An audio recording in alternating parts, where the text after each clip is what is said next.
दोस्तों नमस्कार। Legal and social awareness के इस एपिसोड में आप सभी का बहुत बहुत स्वागत है। मैं एडवोकेट करीम। उत्तर प्रदेश की योगी सरकार ने एस्मा कानून की अवधि को 6 माह के लिए फिर से बढ़ा दिया है।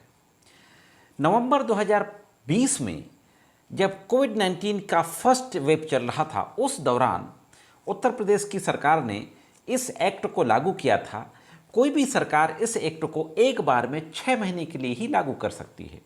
आज के इस वीडियो में इस एस्मा एक्ट के प्रावधानों के बारे में ही बातचीत करते हैं और ये भी जानेंगे कि ये जो एक्ट है ये किस किस राज्य की सरकार ने अपना खुद का एस्मा कानून बनाया हुआ है और एस्मा कानून को ये सरकारें क्यों लागू करती हैं और एस्मा कानून को लागू होने के बाद उसके प्रोविजंस क्या हैं और उस परिस्थितियों में क्या बदलाव आ जाता है। इन सारी बातों के बारे में आज के इस वीडियो में चर्चा करते हैं। वीडियो में आगे बढ़ने से पहले मैं ये जरूर आपसे कहना चाहूँगा कि अगर अभी तक आपने मेरे चैनल को सब्सक्राइब ना किया हो तो चैनल को सब्सक्राइब करें। सब्सक्राइब बटन के बगल में बने हुए बेल आइकॉन को हिट करके ऑल पे सेट कर दें, जिससे कि इन फ्यूचर मेरे द्वारा जो वीडियोज़ अपलोड किए जाते हैं उसका नोटिफिकेशन आप तक पहुँच सके। वीडियो में दी गई जानकारी अगर अच्छी लगती हो तो वीडियो को लाइक और शेयर अवश्य किया करें। साथियों, एस्मा कानून एसेंशियल सर्विसेज मैनेजमेंट एक्ट 1968 में भारत की संसद ने इसको बनाया था और लागू हुआ था 1968 में। यह केंद्रीय कानून है, लेकिन जैसा मैंने अभी कहा कि कुछ राज्य की सरकारों ने भी अपना इसको बना लिया है। इसके बारे में हम वीडियो में अभी चर्चा करते हैं। कुल 9 धाराएं हैं इस कानून में। इस कानून का सेक्शन 4 ये कहता है कि अगर कोई कर्मचारी स्ट्राइक करता है या स्ट्राइक में शामिल होता है तो एस्मा कानून लागू होने के बाद इस तरीके की स्ट्राइक या स्ट्राइक में शामिल होना एक दंडनीय अपराध होता है, जिसमें 6 माह तक की सजा और 200 रुपये तक का जुर्माना है। सेक्शन 5 ये कहता है कि अगर कोई व्यक्ति एस्मा एक्ट लागू होने के बाद किसी कर्मचारी को या कर्मचारियों की यूनियन को स्ट्राइक के लिए उकसाता है तो स्ट्राइक के लिए उकसाना भी एक दंडनीय अपराध होता है। सेक्शन 5 के तहत 1 साल की सजा और 1000 रुपये जुर्माने का प्रोविजन दिया गया है।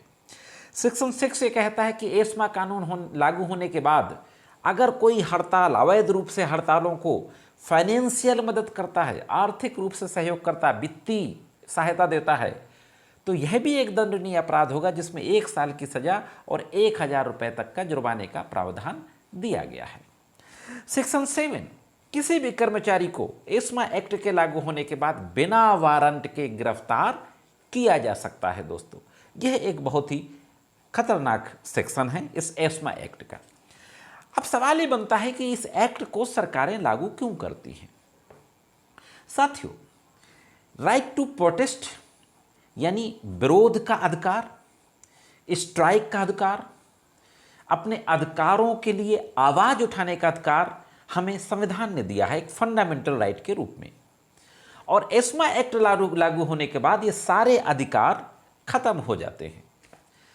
तो फंडामेंटल राइट्स का वायलेशन इस एक्ट के तहत होता है, फिर भी ये सरकारें लागू करती हैं। उसके पीछे एक ही मकसद होता है कि जो कर्मचारियों को संविधान ने अधिकार दिया है हड़ताल का, अपनी मांगों, जायज मांगों को लेकर के आवाज उठाने का, उस अधिकार को कुचला जा सके। कर्मचारियों के लोकतांत्रिक और संवैधानिक अधिकारों को कुचला जा सके, उनको पूरी तरीके से अपने हाथ की कठपुतली बनाया जा सके, इसलिए सरकार इस कानून को लागू करती है। अभी आपने देखा उत्तर प्रदेश में पंचायत चुनाव में कई टीचर्स ने ड्यूटी से जाने से मना कर दिया था, लेकिन एस्मा एक्ट लागू था, इस वजह से मजबूरी में जाना पड़ा। और टीचर्स एसोसिएशन ने अभी आंकड़े जारी किए हैं कि 1500 से ज़्यादा उनके जो टीचर्स हैं उनकी और शिक्षा मित्र हैं उनकी डेथ हो चुकी है। तो दोस्तों, परिस्थितियों में ये परिवर्तन आ जाता है एस्मा एक्ट को लागू होने के बाद। कोई भी कर्मचारी की यूनियन किसी भी मांग को लेकर के किसी भी तरीके का धरना प्रदर्शन हड़ताल नहीं कर सकती है। अब जैसा कि मैंने कहा था कि कुछ प्रदेशों ने अपना खुद का एस्मा एक्ट बना लिया है, अब उस पर एक नज़र डालते हैं। सबसे पहले तो उत्तर प्रदेश में ही 1966 में बन गया था act number 30 of Uttar Pradesh. इसके बाद 1971 राजस्थान एस्मा एक्ट, 1970 में राजस्थान का था, 71 में आंध्र प्रदेश का एस्मा एक्ट था। केरल का 1993, कर्नाटका का 1994। ये प्रदेश थे जिन्होंने अपना खुद का एस्मा एक्ट बना लिया है और उसी तरीके के प्रोविज़न रखे हैं।